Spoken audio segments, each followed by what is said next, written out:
മാസപ്പടി കേസിൽ വീണ വിജയൻ വീണ്ടും ഇഡിയുടെ ചോദ്യമുനയിലേക്ക്. ഈ മാസം 29-ന് കൊച്ചിയിലെ ഓഫീസിൽ ഹാജരാകാനാണ് നിർദ്ദേശം.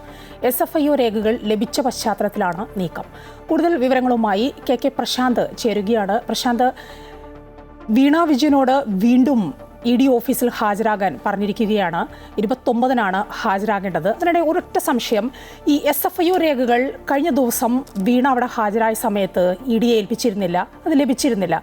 അത് കിട്ടിയ പശ്ചാത്തലത്തിലാണോ ഇപ്പോൾ വീണ്ടും വീണയ്ക്ക് സമൻസ് അയച്ചിരിക്കുന്നത്? അതോ 29-ന് ഇനിയിപ്പോൾ ദിവസങ്ങളുണ്ട്, അതിനിടയിൽ SFIO രേഖകൾ ലഭിക്കുമെന്ന ഒരു നിരീക്ഷണത്തിൻ്റെ അടിസ്ഥാനത്തിലാണോ? എങ്ങനെയാണത്?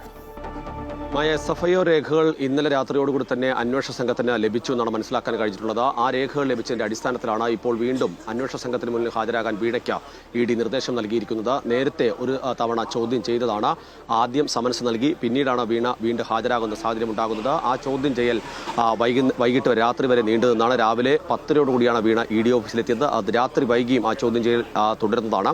അതിനുശേഷമാണ് വീണയെ വിട്ടേക്കുന്ന സാഹചര്യം ഉണ്ടാകുന്നത്. ഇപ്പോൾ ലഭിച്ച കൂടുതൽ തെളിവുകളുടെ കൂടി അടിസ്ഥാനത്തിലാണ് ഇത്തരമൊരു നീക്കത്തിലേക്ക് വരുന്ന. SFIO 134 രേഖകളാണ് SFIO അന്വേഷണത്തിന്റെ ഭാഗമായി പിടിച്ചെടുത്തത്. ഈ രേഖകളാണ് കോടതിക്ക് മുൻപിലുണ്ടായിരുന്നത്. ആ രേഖകളെല്ലാം തന്നെ ലഭിക്കണമെന്ന നിർദ്ദേശം നേരത്തെ തന്നെ അന്വേഷണ സംഘം അറിയിച്ചിരുന്നു. അതിന്റെ പശ്ചാത്തലത്തിൽ തന്നെയാണ് ഇത്തരമൊരു നീക്കം EDയുടെ ഭാഗത്ത് നിന്ന് ഉണ്ടാവുകയൊക്കെ ചെയ്തത്. ഈ രേഖകൾ കഴിഞ്ഞ തവണ ചോദ്യം ചെയ്യുമ്പോൾ രേഖകൾ കിട്ടാത്ത വലിയ തിരിച്ചടിയായിരുന്നു. പ്രത്യേകിച്ച് ബാങ്ക് രേഖകൾ ഉൾപ്പെടെ മറ്റ് ഇടപാടുകൾ, സാമ്പത്തിക ഇടപാടുകളും ഒപ്പം തന്നെ ആദായ നികുതി അടച്ചതിന്റെ അടക്കമുള്ള കണക്കുകളും എല്ലാം തന്നെ SFIO അന്വേഷണത്തിന്റെ ഭാഗമായി പിടിച്ചെടുത്തിട്ടുണ്ട്, അല്ലെങ്കിൽ അവർ കണ്ടെത്തിയിട്ടുണ്ട്.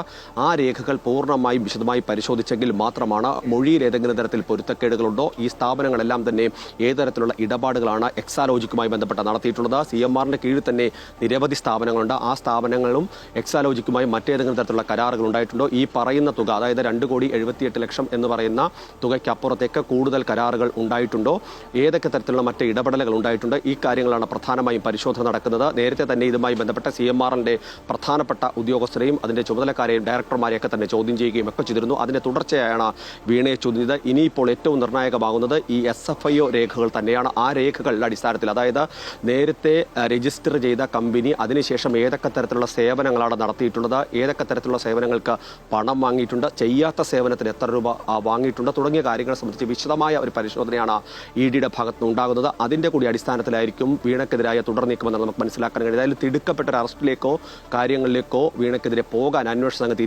തീരുമാനിച്ചിട്ടില്ല എന്നുള്ളതാണ് നമുക്ക് ഇപ്പോൾ ഈ ഘട്ടത്തിൽ ലഭിക്കുന്ന വിവരം. കാരണം വളരെ കൃത്യമായി തെളിവുകൾ ലഭിച്ച് ഇപ്പോഴുള്ളതും വീണ പറയുന്ന മൊഴികളും എല്ലാം കൂടി കൂട്ടി യോജിപ്പിച്ച, ഒപ്പം തന്നെ CMRൽ നിന്ന് കൂടുതൽ വിവരങ്ങൾ കൂടി തേടിയ ശേഷമായിരിക്കും തുടർ നീക്കങ്ങൾ എന്നുള്ളതാണ് ഉദ്യോഗസ്ഥർ വ്യക്തമാക്കിയിരിക്കുന്നത്. മറിച്ച് ഏതെങ്കിലും നീക്കമുണ്ടായാൽ ഏതെങ്കിലും തരത്തിലുള്ള നിയമപരമായ പ്രതിസന്ധികൾ ഉണ്ടാകുമോ എന്നൊരു ആശങ്ക അന്വേഷണ സംഘത്തിനുണ്ട്. അതുകൊണ്ട് വളരെ പഴുതടച്ച തരത്തിലുള്ള നീക്കമായിരിക്കും EDയുടെ ഭാഗത്തുനിന്ന് ഈ കാര്യത്തിൽ ഇനി അങ്ങോട്ടുണ്ടാവുക. ശരി, പ്രശാന്താണ് വിവരങ്ങൾ നൽകിക്കൊണ്ടിരുന്നത്. മാസപ്പടി കേസിൽ വീണ വിജയൻ വീണ്ടും ED ഓഫീസിൽ ഹാജരാകണം. ഈ മാസം 29-ന് ഹാജരാകാനാണ് ED നിർദ്ദേശം നൽകിയിരിക്കുന്നത്.